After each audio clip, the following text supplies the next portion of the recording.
আসসালামু আলাইকুম। সকল শিক্ষার্থীকে স্বাগত জানিয়ে শুরু করছি ম্যাথ ক্লাস। আজকে ম্যাথ ক্লাসে ষষ্ঠ শ্রেণীর গণিতের চতুর্থ অধ্যায়ে প্রশ্ন নম্বর 4। দেখো কতগুলো অঙ্ক আছে, এই অঙ্কগুলো সহজে ব্যাখ্যা দেবো। তাহলে দেখো এখানে রাশির পদ সংখ্যা নির্ণয় করো।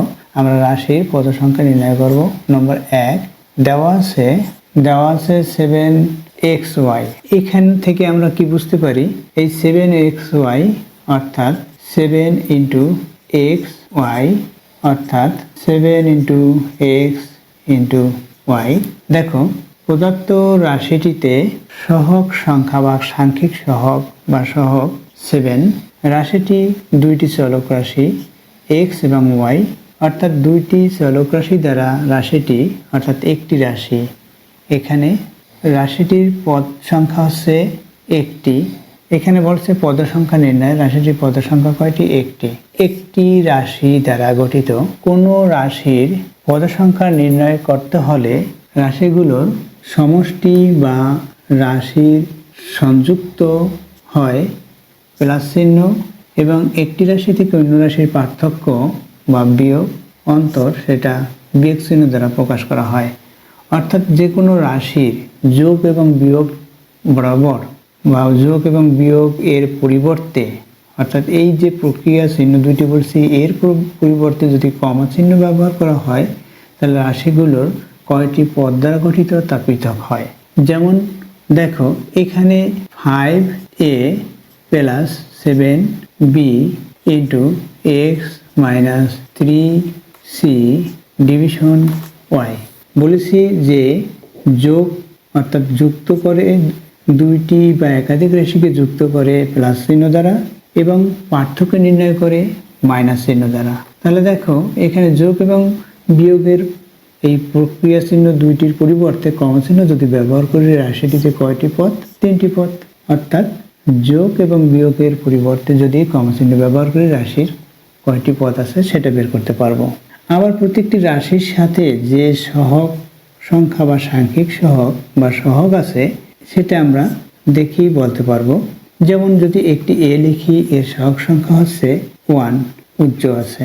যদি এখানে প্রশ্ন করা হয় কয়টি এ, তখন তোমরা উত্তরে বলবে এখানে একটি এ আছে, সুতরাং 1 সংখ্যাটি এর সাথে উচ্চ আছে।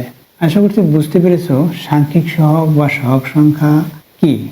এখন হচ্ছে আক্ষরিক সহগ, অর্থাৎ এ এক যদি একটি রাশি হয়, এই রাশির সাথে অক্ষর যুক্ত যেগুলো থাকে সেটাকে আক্ষরিক সহগ বলা হয়। যেমন এক্স এর আক্ষরিক সহগ হচ্ছে এ।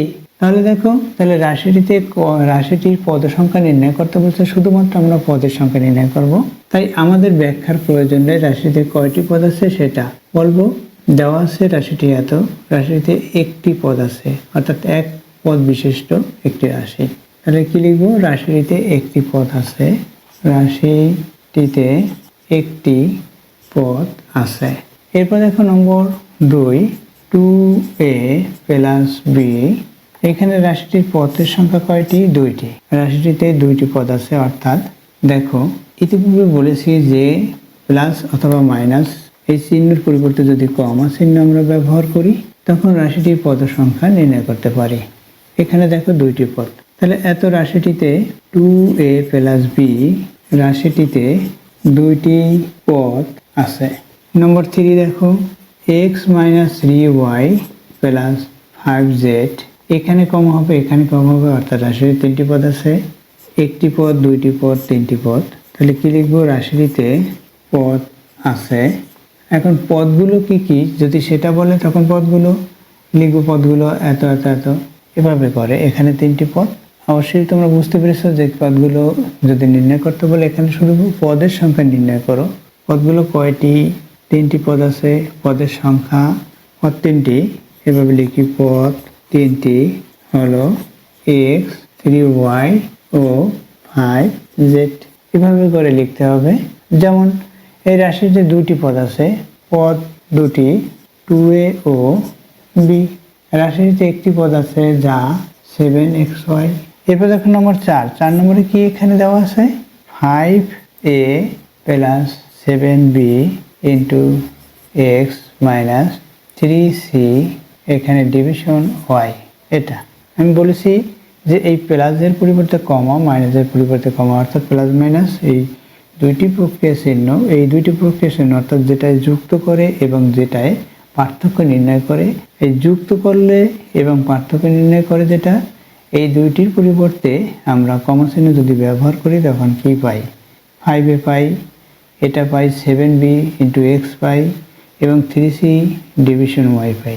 অর্থাৎ তিনটি পদ রাশিটিতে, এই একটি, এখানে একটি, দুইটি হলো, এই একটি, তিনটি হলো, অর্থাৎ তিনটি পদ। তাহলে কি বলবো? রাশির তিনটি পদ আছে, পদগুলো হচ্ছে, রাশিটিতে তিনটি পদ আছে, পদগুলো হচ্ছে, পদগুলো 5a, 7b ইন্টু এক্স ও 3c ডিভিশন ওয়াই। আশা করছি বুঝতে পেরেছো এই অঙ্ক নম্বর 4-এর কিভাবে সমাধান দিতে হয়। এতক্ষণ ম্যাথ ক্লাসের সাথে থাকার জন্য সকলকে ধন্যবাদ জানিয়ে আজকের মতো বিদায় নিচ্ছি।